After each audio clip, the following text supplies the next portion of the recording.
The Bank of Canada kept their benchmark rate the same. Now, how does that affect you? Well, it does. It affects almost everything financial in your life.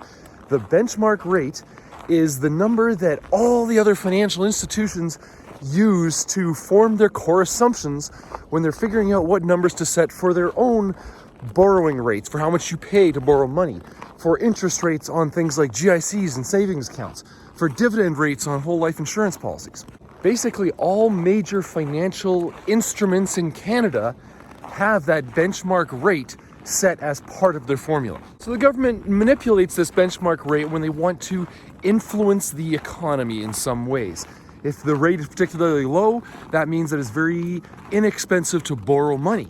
So the government is saying that they want people to be borrowing money to buy houses, to open businesses, to go to school, to go into debt, to increase spending. And the opposite, they think if inflation's running too high, if there's too much money flying around in the wrong hands, they can increase that rate and make it more expensive to borrow money, to make safe money like GICs and savings accounts more appealing because they're paying higher interest rates, so the less money going into the stock market. Keeping the rate at the status quo is in line with what we've been hearing from the other major economic forecasters in this country.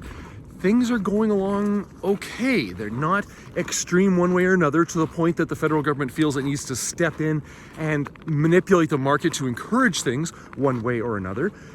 Job rates are improving. They're going along nicely. The stock market is doing what it needs to do. Even the housing market is cooling off in the areas we'd like it to, but it's not crashing. So this definitely doesn't mean everything is perfect for everyone out there. We can see that easily.